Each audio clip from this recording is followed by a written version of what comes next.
welcome to the first episode officially of the Mindset RX podcast. We've done it. It is now the Mindset RX podcast, not the Alpha Movement or the Mindset RX series of the Alpha Movement podcast. It is the Mindset RX podcast, which sounds better and it means so much more. Anyways, to kind of celebrate this, I think it's a really good podcast to start this with. And this is a podcast interview with Jerzy Gregorek. And Jerzy is not only an extraordinarily kind and just gracious human being who has so much wisdom to pass on to you guys so that you'll be listening, but he's been a weightlifter, an Olympic weightlifter whose record still stands to this day. He won 4 world championships, I think. But he's created the Happy Body program, or co-created the Happy Body program with his wife. He immigrated from Poland in '86, I believe, and ended up in the United States. And he's got fascinating stories, which you are about to hear a lot about. Regardless of whether you listen to any more of this podcast, I highly, highly recommend you go and purchase some of Jerzy's work. And, well, without further ado, here is the first and kind of continuation of the Mindset RX podcast.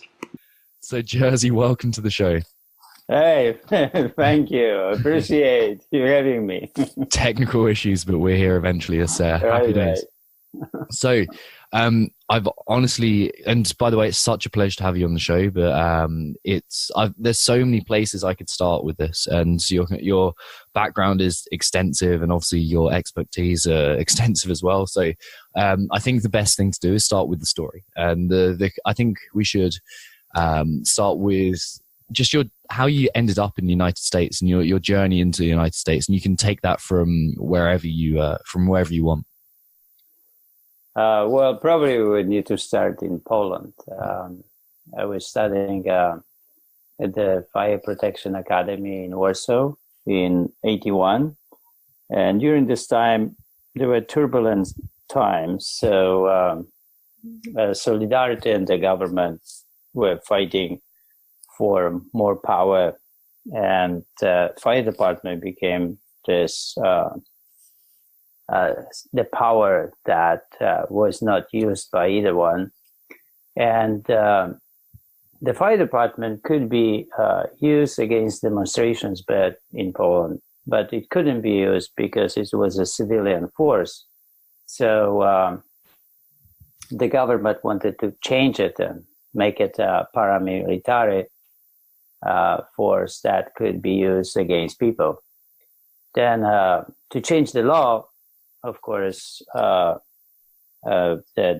communistic government needed to make it happen. But during this time, we found out that really we didn't want it to happen. So the academy went on strike, and I became one of the leaders. And the strike was after the negotiations, 10 days after negotiations, was brutally put down. We were taken out. There were 400 students in the academy. We were forced to come out, and after that, they formed a different academy. And that academy, all the students could sign black, but you would need to sign allegiance to the new academy and the academy that they really wanted. So about 100 didn't sign, and I was one of them. And during the next 4 years, I was, helping underground and helping all these hundreds how to live life, how to adapt to the new living. So they would need to be sent to different colleges, and as well I did that, but unsuccessfully, because wherever I went, I was found. So I actually couldn't educate myself really in Poland. In '84, my mentor and friend, who was a person who was running this underground in a church in Poland, in Warsaw, was captured and murdered, and that after that I faced the situation that forced me to go out of the country. I left country in Poland in 1985, went to Sweden. Then I couldn't immigrate from Sweden to Germany, to US. So I went to Germany, and from Germany I came to US. Well, I wanted always to go to US. I could go to Australia and Canada, but I thought US, America, was my country. It was the mind, and somehow I felt really connection between America and myself. So came to America and landed in Detroit, and transferred myself to Los Angeles, and then started slowly adapting myself to life in Los Angeles. Nice. I love how matter of fact you are about things that other people would make a big deal about. So I'm going to see if we can come back and touch on a bit more about being a firefighter and also being in the solidarity movement and that aspect of it. So is there anything that kind of, because the people listening to this, I think, will be very interested in the hardship and how you kept perspective in those times. So are there any stories about keeping perspective and seeing the world as it really is, that came from either like the firefighting side of things or the obviously the emigrating? I'm sure there's many. Well, yeah, there are a lot of, whatever story we'll touch, it would be a long story. But I was an athlete. I was competing in Olympic weightlifting in Poland, and then also I was a firefighter. I went into the fire department because the fire department in Poland in 70, I went 73, I think. Yeah. So at that time was possibility for athletes to go to the fire department, not to the army. So I went to the fire department and spent 3 years there. And after 3 years, I could leave the fire department and go to any other profession. But I loved fire departments. I loved, the whole thing about fire department. Actually, I was 19 years old, and when I was going to my first fire, I experienced a profound feeling that changed my life.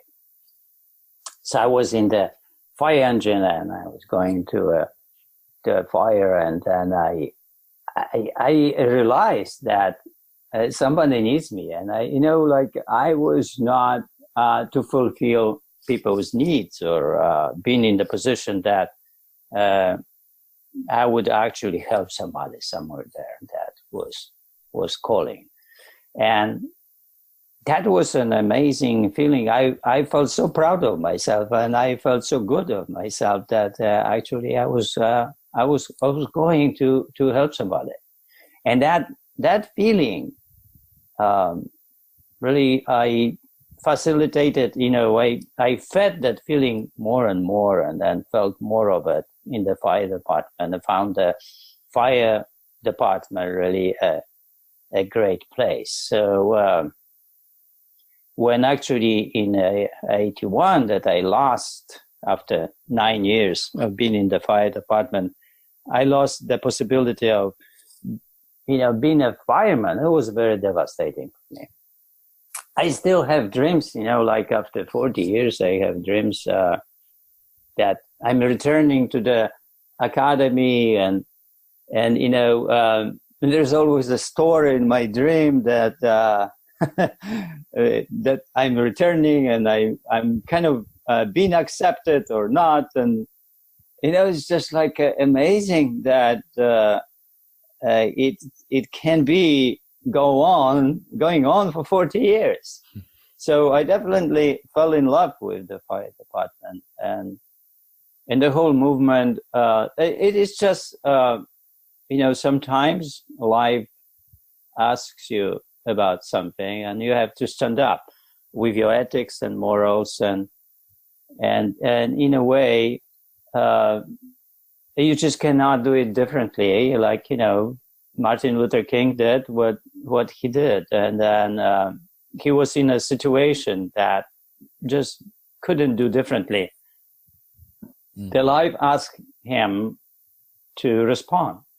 And that was the situation. And he found himself in the situation. And that situation, ended up violently and brutally. But, it's like Socrates as well. And a lot of, people are in situation in life and they have to respond. And then their response is,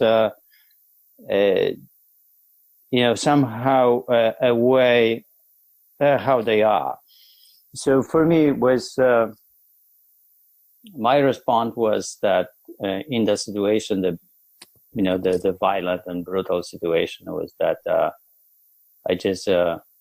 I couldn't sign allegiance. It was not me, but I suffered consequences, and consequences was that I had to live what I love.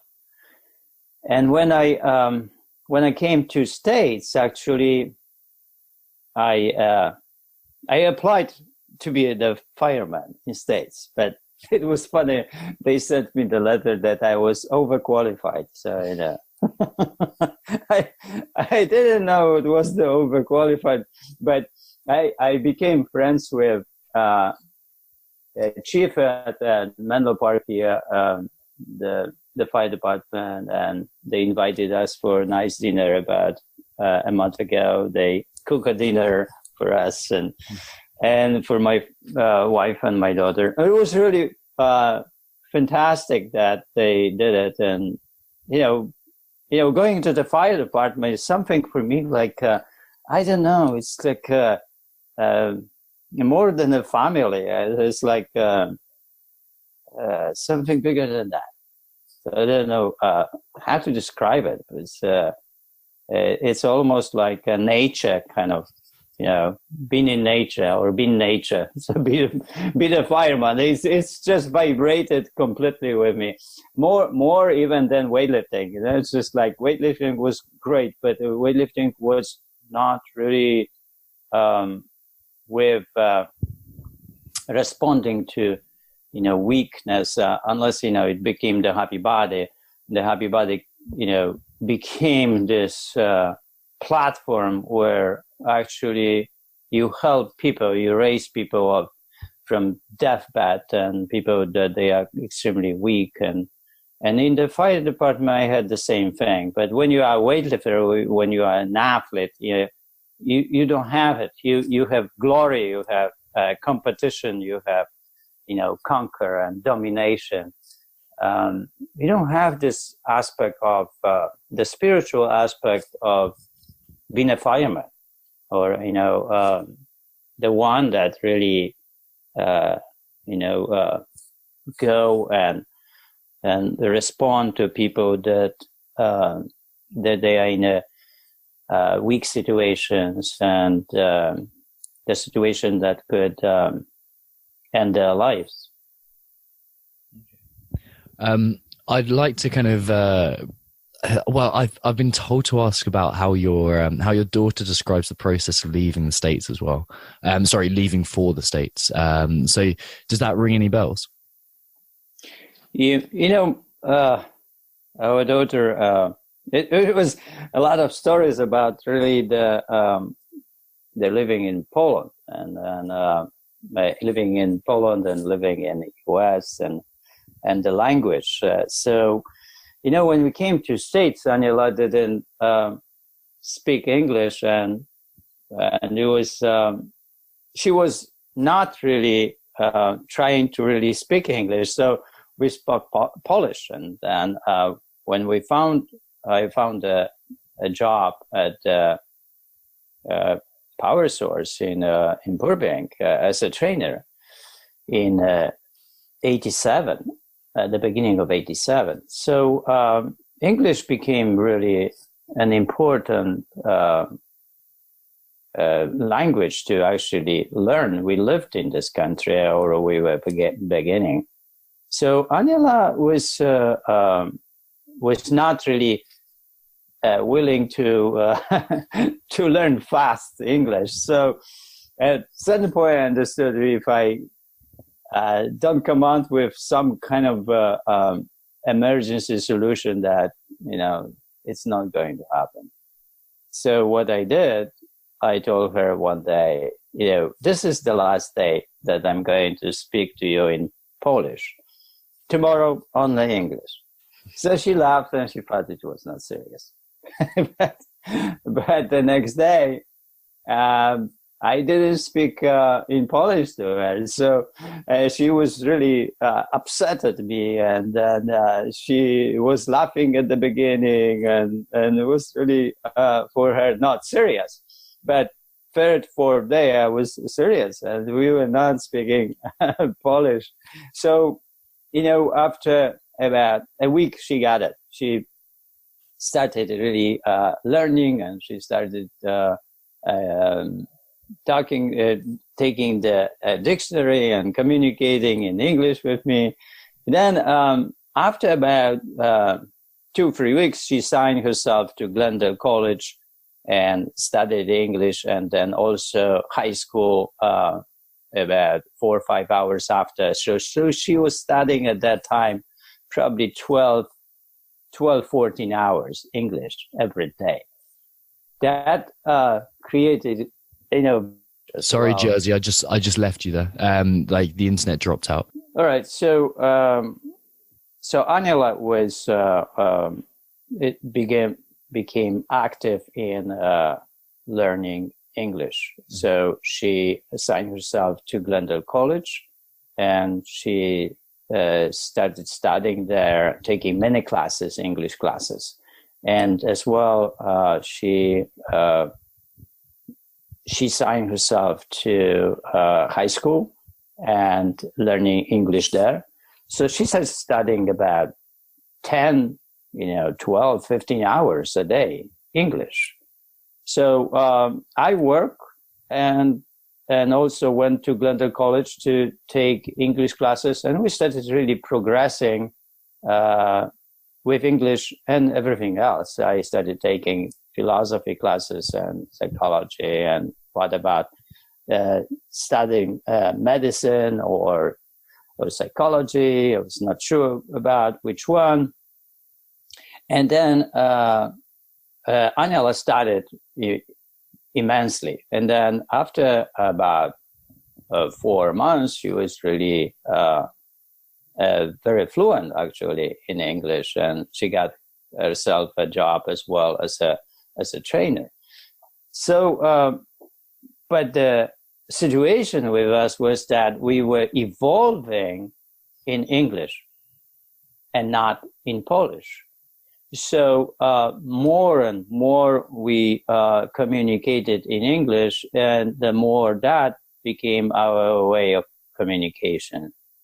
And then we lost Polish, right? So it's just happened to us that we lost that communication in our own language, and development in English became more and more sophisticated, and eventually we were more comfortable in English than in Polish.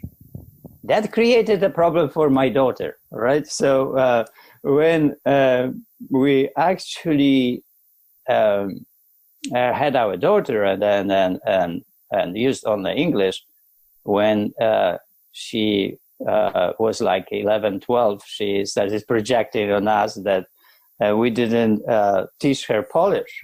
so that's a tough here situation. But more tough is, immigration is really a very difficult movement. But for people like me and Anila, we chose that hardship.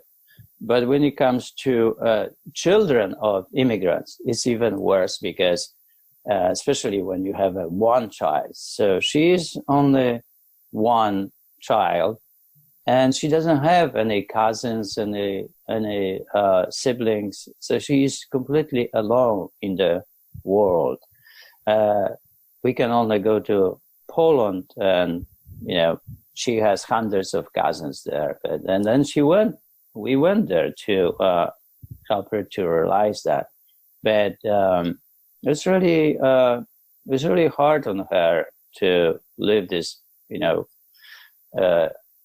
a long life, and the friendship for her is extremely important. So she has some friends, and she's almost 14, and she's developing more and more connection. Her intensity of friendship is really high. It's kind of like mine too. I was always devoted to my friends, and so she's finding herself that way as well, with strong friendship bonds. So there's so many big points that I'd like to touch on, but I think it's a really nice segue to go into, and we'll touch on your personal philosophies throughout this, I hope, and philosophy as a whole, and psychology too. But I think it'd be a really nice time to bring into play Master versus Fatalist, and your description of that and how it applies to the Fatalist and the Master. Yeah. So about 5-6 years ago, when I was helping people to apply the happy body. So we created the happy body about 20 years ago and started coaching the happy body. The happy body was a way of living life, without signs of pain and aging. So it was the system that would give people living long and not being aged. So I see that aging is really pain. And when you start having pains in different body parts because you are not flexible, because you are weak or not mobile, and those pains sometimes are debilitating, and they contribute to not good life. And the happy body is its purpose is to live a good life. So it's we set up a lot of standards around to live a good life, and the plan was created to what it means a good life, the physically. So all the flexibility, ideal body weight, and leanness, everything that contributes to posture, contributes to a good life, was standardized, and the plan was created to achieve it and to maintain throughout life. Good life, powerful life, and healthy and strong, and so you have it, and you don't feel like you age. So I am 64 now, and I don't have those signs. When I was in 20s, 64 was really, when you die. So, but when I am today, because of the happy body, I check on daily basis all this, all what is needed to not to age. So, we are okay to be that. I know I'm becoming old, but I don't want to be aged. I really had always the fears that I will be crippled and people will take care of me. So I created this this happy body that would prevent me from actually, experiencing that. So the way I imagine that how it's going to be is with the happy body, that people will will practice it, and when they practice it, they will not need hospitals, and they will not need, maybe they will need for emergency, but not really for other things. So they will not be in hospitals. They will be in 90s and then in 100. And then there will be one day planning another day. And then one day they will not wake up. So I imagine going that way, the best way to go away. So that happy body, the whole system and the plan and so on, is also very challenging for people. So there is a certain idea of body weight, and usually people need to lose weight. When they need to lose weight, they need to lose, let's say, 40 or 50 pounds. And that, of course, is fantastic when it happens. But also that challenges the whole establishment of philosophy and way of thinking, believing at that moment. And I did the identification with the whole past and the way of living, what is fun, what is good, and so on. So all of it is challenged at the time, and then we are not aware of it, but we have the voices in us, the voices of easy choices, what I say, and the hard choices. So the easy choice is always the fatalist. The fatalist wants entertaining life, the life of fun, and the life of constant happiness and so on. But that life eventually creates the hard life, because if we entertain ourselves all the time, then we cannot really get better throughout life. So we are actually getting worse, and then also the aging process is actually getting worse. After 35, we are getting worse about 2% every year. So in order to be the same, even, you have to improve 2% to be the same.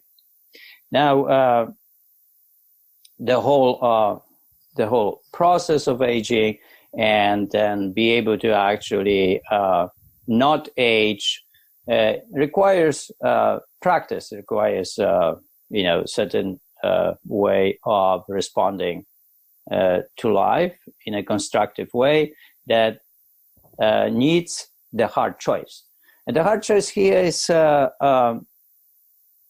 describes the situation when you have to become better or understand something you didn't understand before. So it's not entertainment. It's not like the same that you do, that you can do, and you actually are okay. You're not okay. You're actually getting worse because of entertainment. So these fatalistic choices are in us to just entertain ourselves. And I started really seeing in people that they have this, the voices that life is short, or the other one would be to live a good life and have fun and so on. So anything that would be hard, it was not welcome. So now it's just that juxtaposition of the voices, that is the voice that is constructive for improvement, that would be the hard choice. And then I started seeing that people had this dialogues. So if you imagine a cheesecake and somebody is not supposed to eat it, or eat it with a spoon, fatally would say, "Oh, come on, it's really delicious, it's good." But the master would say, "Oh, well, yeah, I know it is delicious, but we also know what's enough. Or we ate it 1 hour ago, and we are still full. We still have energy inside. So let's wait for 2 hours and we'll have a little bit." "Oh, come on, but, we don't want to wait. The life is happening now." So this constant dialogue within the mind is there. So I started really looking at that and watching that, and started really writing dialogues about the food and about the exercise as well, all different situations. And then I realized that when we are really strong, the fatalist is in us is very strong, then it's very difficult to come out of it. So this is the situation where people, alcoholics or suicidal, the fatalist is about 80% the voice, and the master is only wishful thinker. So there's another stage where fatalist is about 70%, 60%, and then master is a little bit stronger.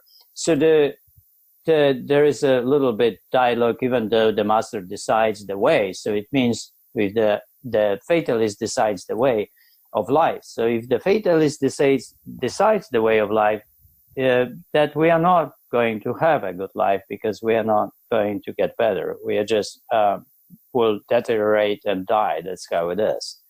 But in the middle, we have the situation when the master and fatalist are equal, 50-50. So I started focusing on that place, how to create possibility for master ending up the dialogue with 51% and kind of outsmarting the fatalist, or creating the situation the fatalist doesn't know that it is actually agreeing for the hard choices. That the whole thing also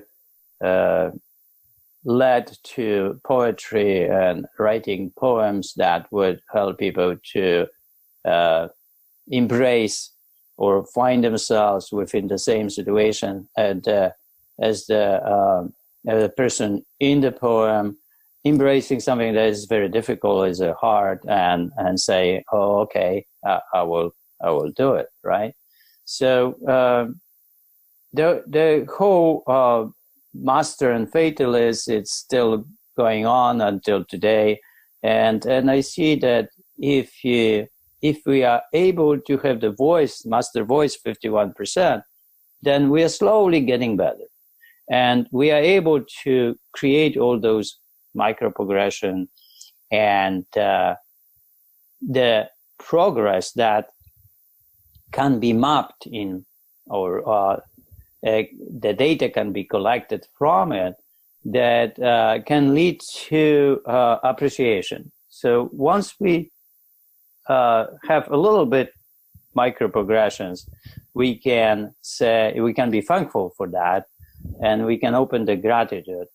So if the master is really strong, if the fatalist is strong, the fatalist would say, well, it's just not enough. I want to, finish the college, and it is in 5 years, it's so long, and so on. So it's a whining voice. The fatalist is that whining and complaining voice, blaming constantly.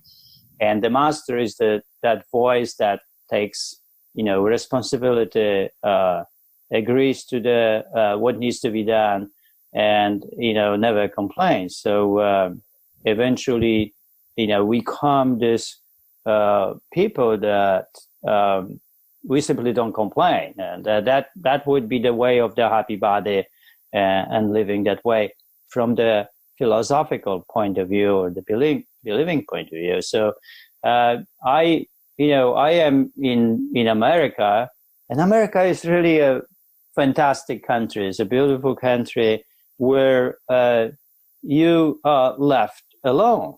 And the government here is not really to solve your problems. So you have the opportunity here actually to become the master of your life. So, when I go to Whole Foods, I see, this so many vegetables, so many colors, so many fruits, and I'm thankful for that. It's like, I go there, I buy my stuff and so on, and I don't focus on things I don't want.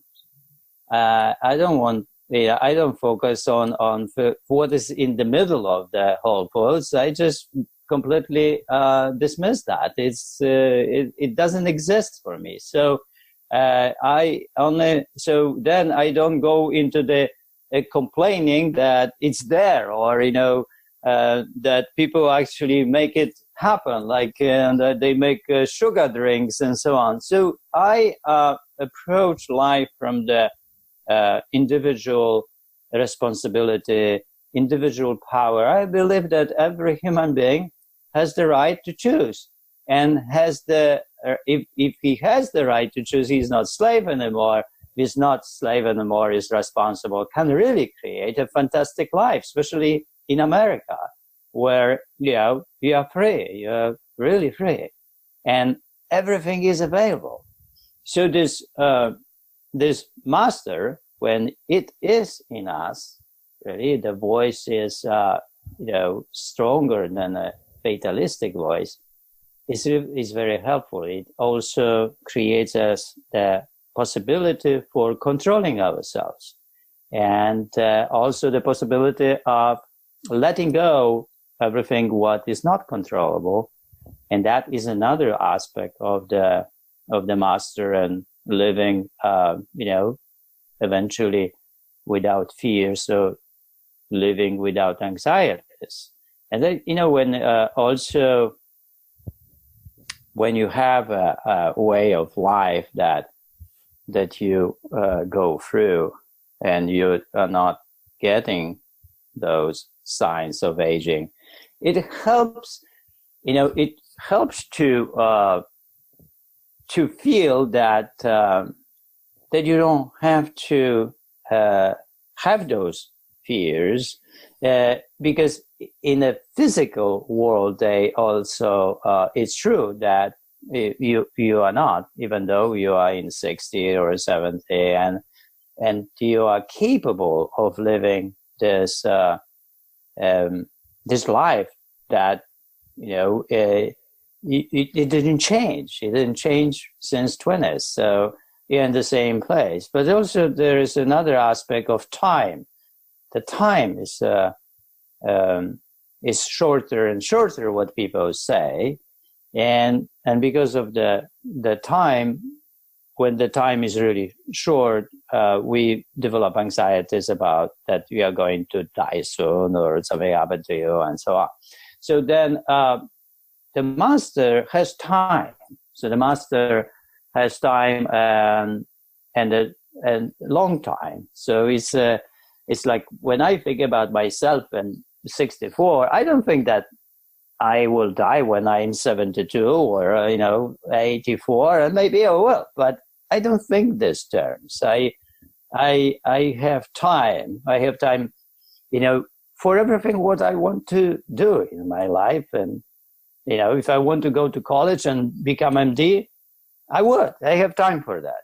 So I'm not really limited. If I need to work, which I think that we should work to the end, and because it's important for our mind to not to stop working, because as soon as we stop working, our brain shrinks, and that's not good life. So we have to be challenged constantly in life to progress. So we have this micro progression, whether it's in mind, in a way of thinking, with understanding something, or become more flexible or stronger, or achieve the plasticity of the brain. All of it contributes to that better life, and a progress that can actually happen on the way. And if that happens, then our aging cannot happen. So when you have the happy body, you really cannot have aged body. so that's how it looks like. Well, I talk a lot. No, I love it, man. I really, really love it, Jerzy. And this is the exact reason that I wanted to have you on the show, just because you have so much depth about such thought-provoking philosophies that you've developed, or that you've harnessed from other places. I see, I know you've mentioned the phrase happy stoicism before, but I see stoicism, I see elements of Buddhism in here as well. And I was just wondering where you developed or where you heard of the values that you live by. I think that, the basic values, you really take it from home. When you are 10 years old or 15, I think this is the time when you are shaped emotionally, and you are shaped with ethics and morals, and what is good, what is right. And my mother was this kind of a person that somehow became my role model. I think that role models are important in our life, and then it's important to have mentors in life and to have people that help us to become better people, right? And then better people is really in a way hard choice, but it's not only. It's also the insights, enlightenments on the way of our life. So my mother was this morals and ethics, the goodness, the decency. We were very poor, but she was very graceful handling this that place in life, and that I got it. I learned that. It was somehow I received that. So when I lived life, and when I was 27, when the situation, the strike happened. So for me, it was to decide, what to do with it. And I was the leader of the students at that time before the strike, and then I started making meetings with solidarity people at the academy and others, and then with the people what they could actually imagine could happen, and what is our way. And so that way was projected also by my mother in a way. I just couldn't do nothing. I could sit and forget about, right? And the government would do whatever they needed to do. But because of this way my mother lived, I guess, I just couldn't do that. So I had to step in, and I had to do what needed to be done, even though you could lose life in it. But I guess that sometimes just, when you are in that situation, you just respond that way. So I responded. I created the meetings, and then eventually everything led to the strike. And the strike ended. I found myself underground, very close to, and the experience of these 10 days was changed my life immensely. So I was 27 and a half, and I was, smart, I was strong, I was a weightlifter, but I've never met people that had unconditional love, right? I thought that is a fake and faked by people, and they just pretend that they are there because they just want to be liked or something, right? But at that strike, I met people, and a lot of solidarity people with that kind of people, with a different, like my mother was, that the people that love humanity, like a fireman responding to fires. And so I met people that loved people, and I've never seen it before. I've never seen that something that people would do something for other people without any reason, just because that's the way of life. And that changed completely my life.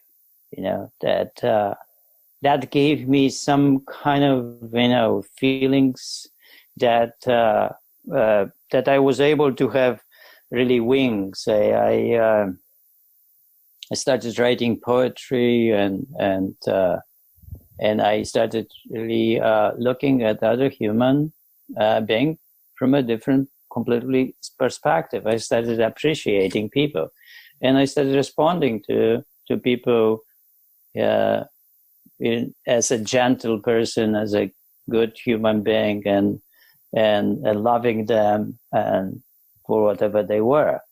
So, first I lost the fire department, and the ability to be a fireman.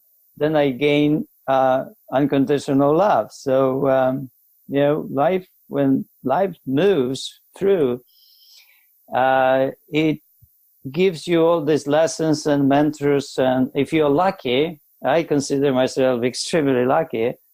If you're lucky, then these mentors appear in your life, and the lessons of like unconditional love or gracefulness, like my mother was, delivered, and then you become a different human being because of it. You transition to a different place with your mind, with your psyche, with your philosophy, and everything else.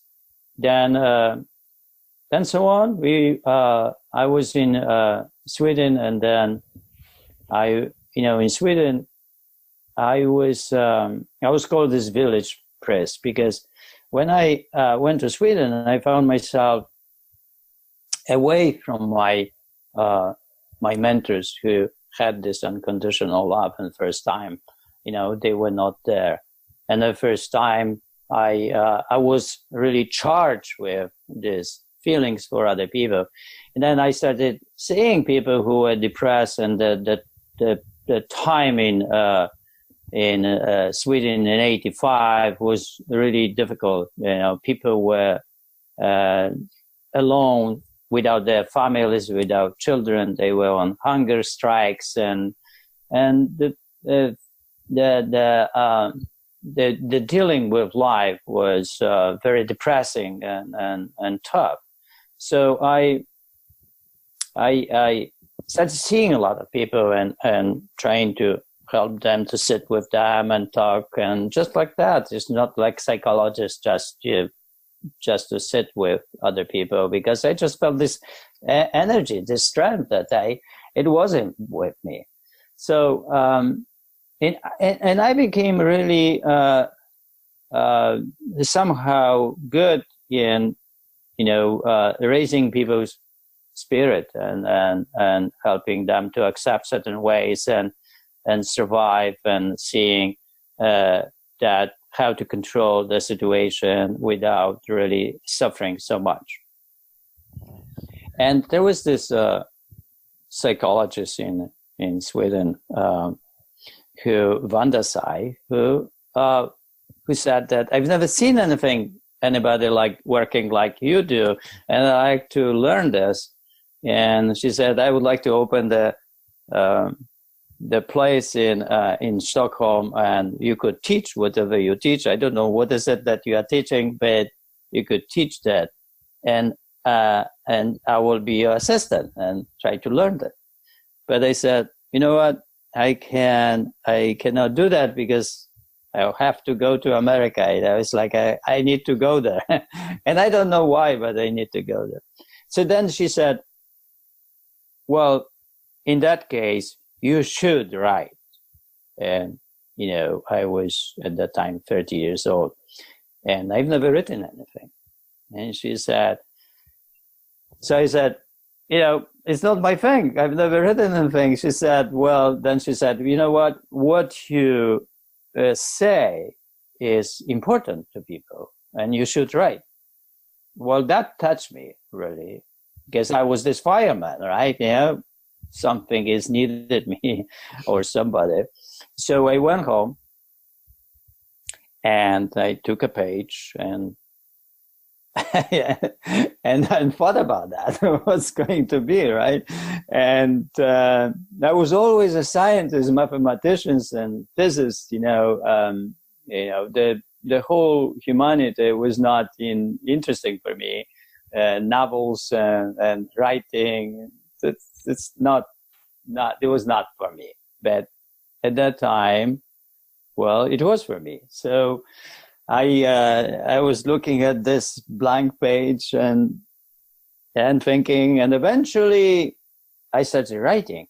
And whatever became on the page, it formed itself as a poem. And that was my first poem. And the title was Rebirth. And then that was interesting for me that, I've never written a poem, and that whatever I was writing, it was forming itself as a poem. So Vanda was kind of, I would say that Vanda was one of the people that helped me to find myself, to inspire me to do what is hard. And then eventually I ended up to be in US and still had more mentors here. I was ordained by Thich Nhat Hanh in Malibu when he came to Malibu to do the seminar. What a beautiful man, this man. Wow, such beauty only so in solidarity, this incredible love of people and goodness. And if I pointed to one human being on the planet, I would point it to Thich Nhat Hanh. It was like being around him was like being around this constant healing heart, and it's like you would have to get better if you were around. You would need to heal yourself, and it would happen to you because that he was that, and like when we need these people, we need people like Thich Nhat Hanh. We need people that are able to not get angry, able to be calm, and able to not having anxiety, and constantly live in this present moment. And later on in my life, I realized that this present moment is very interesting time that. There's only present moment. Recently, I started really thinking there is no such thing as past and future. And we cannot live not in the present moment. And because if we think about the future, we still in the present moment think about the future. So we are not doing it in the present things because we are thinking about the future, but thinking about the future is also present. So it's just the same as the past. So if you analyze this a little bit, what happens to you and when you think about yourself at the time, what you're doing, so it's always present in a way. There's never really future or past. So if it's not, then can help you to focus on the moment that you live in. And that moment you live in is the moment that actually contribute to getting better. So your focus in that moment is crucial, that in that moment you can create better you, and you have the possibility for better you at that moment. In that moment, you a little bit learn more, or you have insight, or you exercise and you push beyond that what it was in the past. And And if you do just a little bit, you create this micro progression. You are capable of improving your life over time. But without the present moment, actually doing this in the present moment, very, very little thing, yeah, very little. It doesn't have to be huge, but in the present moment, consistent, and it builds up, yeah, and the moment to moment adapts to itself. And if it's a better moment, that creates also less and less tendencies to be depressed or not to be happy, because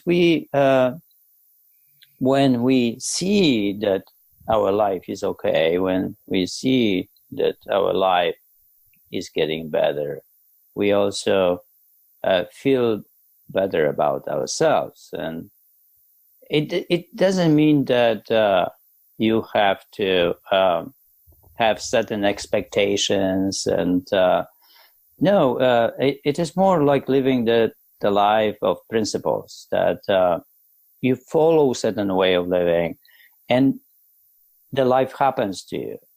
And when life happens to you, you surrender to it, you take it, and if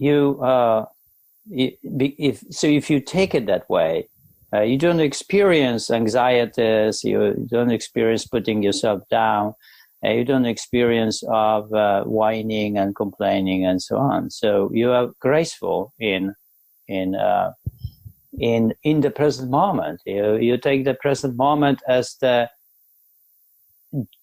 present moment justifies the quality of your life, in spite of what is that quality of life. But you, in the present moment, you do something.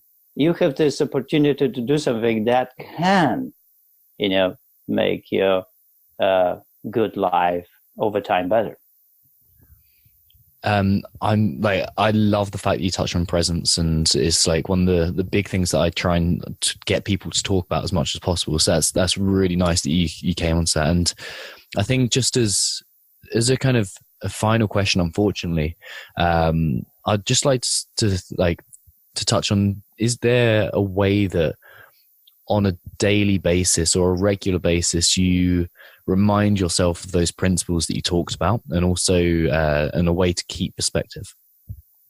Well, I daily have this checklist, and I like to do what I need to do on daily basis, and I evolve.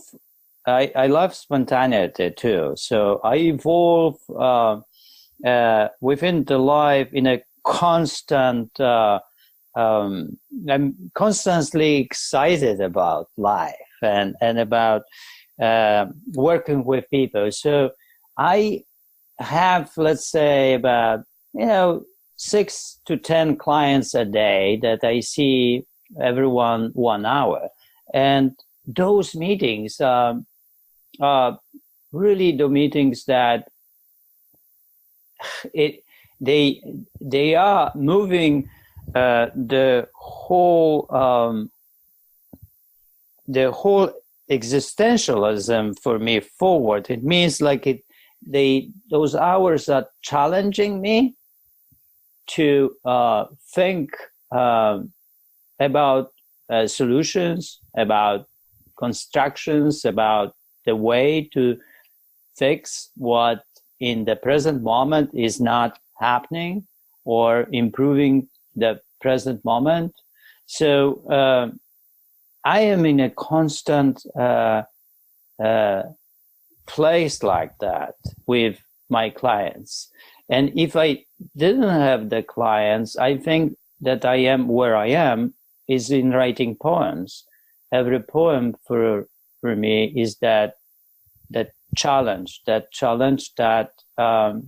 because of the writing, I am becoming a better person because of every poem forward. So every poem does something to me that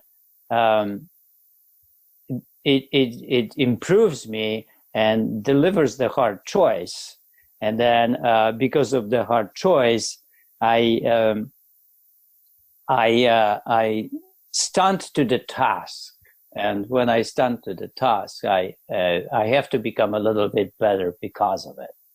So in a way, the wishful, maybe thinking or feeling for a poet is to become better with every poem. So, I think that I love life, and on a daily basis, I evolve within, and my constant focus is on the progress. So if I don't improve, if I don't have progress, I see it right away as an alarm that, in the present moment, I started more focusing and finding out why the progress is not there. So then when I find it, then I look for solutions. So with every client, it's almost the same kind of the same journey as with me, but the progress is has to happen. So the micro progressions have to happen as well. So the life is not on the same level. So here is coming the same way to America. America is about more and more, and some people don't like it, but I see the more is important in living life and challenging ourselves to the place where in the mind that is reaching for more, whether there is more education, whether there is more understanding, whether there is more flexibility, or there is more plasticity of the brain, where there is more micro progressions, but something is about more that keeps us alive and keeps us improving. And it could be that in the brain, we need this more and more skills, or dancing for me was something that I didn't do. It's really something when people write, they think that they are writers because they know how to write words. They do not understand that creative writing is something is a skill. So with dancing is kind of the same way. We started dancing with my wife about 6 months ago, and we have mentors, we have teachers, and then we go to the studio twice a week. And oh my God, I have to tell you how hard it is, how tough it is to actually dance. It's I was not aware of it, that the mind wants to do certain thing, has to remember certain things, the legs have to go certain way, the hips and the music and all of it together. Wow, what a journey. I tell you, I love the dance, and I love that I really started learning dance, because it's another way of keeping this micro progression in certain areas are so important for us. And dance is so important for us to be able to be this good dancer, because it delivers this joy of dance. I've never had it, and I have the glimpses now of how to dance with grace, how to dance with flow, how to dance with that dance delivers pleasure. The physical body is the source of pleasure. We receive all the pleasures of life through this physical body, and dance is one of those things. And we created the happy body the same way. So it's pleasurable. And when it comes even to Olympic weightlifting is pleasure. It should be. You shouldn't push yourself beyond the pleasure, because beyond the joy of snatching, and whether it's 300 pounds or 100 pounds, but you have to feel good. It has to be felt, fantastic. So progress is crucial in life for, never, age or never really deteriorate, your mind or deteriorate your physical body. Look constantly for progress and watch on daily basis whether you are improving.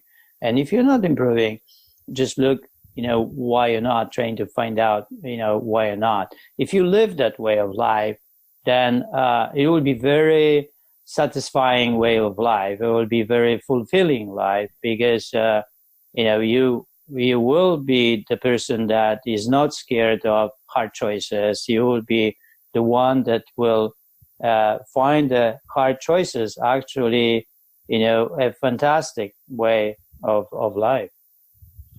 I think that is a really beautiful place to end, and such a piece of wisdom. I try and speak to my athletes, try and tell them the phrase "progress over perfection" as much as possible. And I think you've really gone into a lot of detail on that, and it's really, really nice. I think the best thing to do is, if we can give people a way to find out more about you, is there a way that's the best, like to, for example, buy your books or read more of your poetry, that kind of thing? So on Amazon, it's a really fantastic thing with Amazon because the books can be on demand. So, so it's easy to actually do that. They can be delivered in many countries now. So it's incredible. I love this, what happens. It's just like, when you, it was in the past, you had to have a publisher, you have to have, certain books bought, or if you self-publish, you had to buy 5,000. Now it's just amazing. It's just we live in a beautiful time of more. Yeah, it's better. It's really improved life. Yeah. So on Amazon, there are all books under my name, Jerzy Gregorek. You can go to Amazon and write this down, and all the books will come out. Also, we have the web page, thehappybody.com, and then you can go to webpage, and we have a lot of philosophy, psychology, inspirational ways to help people to be able to apply the plan. And then there are also poems. Aniela came out with the ideas recently to collaborate a poem. So there is a first line of a poem, and people write, lines based on the first line and the second line, and the poem becomes like 100 lines. It's amazing. Go to our web. There's a second poem already collaborated by a lot of people that contributed to be the part of writing a poem. It's fantastic. Nice. Well, I'm looking, if I look over in that direction on my right shoulder, I can see your books lined up there, and I can personally vouch for the fact that there is so much wisdom in there. And I kind of, I found far more than I was expecting to find, even though I was hoping to find in there, is really fantastic writing, and the poems are a great expression and a succinct expression of what you teach. So thank you for writing those, and I highly recommend it. Everyone gets them. Thank you, Tom. And I appreciate very much that you meet with people like me, and you talk to the world, and we need a lot of mentors in life and ability to reach them. Yeah, we are so lucky when we end up to find one that we just by coincidence find. But when we start reaching, it's impossible to find. But the more I think that people talk, the more we will be able actually to find the right mentors for ourselves and reach for them. And because there are mentors up there, and they are open to help other people. But we need to find them, right? So thank you for doing what you're doing. Oh, it's my pleasure, and I completely agree. I'm blown away by the fact that it's so easy to connect with people, and even if you can't connect them, to read their books and to get them from Amazon, like we spoke about. And I just want to say thank you for your time. I really appreciate it. Thank you, Don. Appreciate it. Thank you for listening to another episode of the Mindset RX podcast. If you enjoyed the show, please leave a 5-star review on iTunes. It makes me feel good about myself. And not only that, you help more people like yourselves, maybe functional athletes, reach or find out about the show. If you want to find out more about Mindset RX and our coaching services and what we do, you can head to mindsetrx.com, or you can add me on Facebook. Don't worry, it's not that weird. Lots of people do it. Search for me, Tom Foxley, or you can follow Mindset RX at facebook.com/MindsetRx, or you can go on Instagram and search for @TomFoxley, and I'll speak to you very soon.